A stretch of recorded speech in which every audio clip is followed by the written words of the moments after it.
Alam niyo minsan matatawa talaga kayo sa iba, hindi ko alam kung ano mga pinaglalaban nila sa buhay.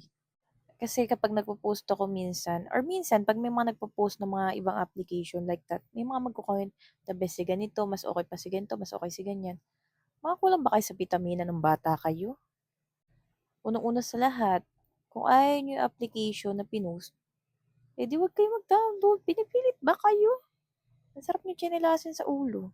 Tapos nag-post ako ng coin selling, aba may mga comments din na gano'n.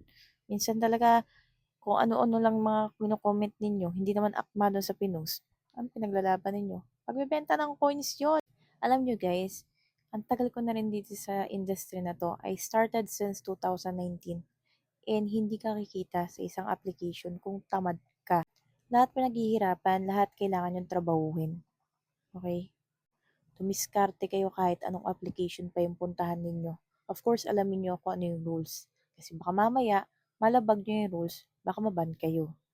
Kaya yung iba talaga, minsan kapag mga nagko-comment, nasosoplak ko talaga day. Kasi hindi ko alam kung anong pinaglalaban ninyo. Tsaka yung mga pinaglalaban yung application. Okay? Yes, maganda naman talaga yun. Lahat ng mga application na yan, maganda yan. Like ko sinasabi sa inyo, lahat ng application maganda. Depende na lang yan kung paano nyo i-workout yan.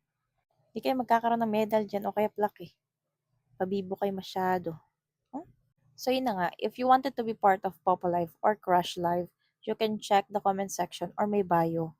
And naka-pin post naman din po siya. So pwede nyo i-check doon kung gusto nyo maging part ng application na to. O baka mamaya mag-comment ka na naman, okay si ganito, the best si ganito. Ba't di mo pinabillboard? So sa mga gusto mag-agent, just check the link on my bio. And of course, I will guide you on these applications. And you can follow me in my social media accounts. Just search Tita Laika.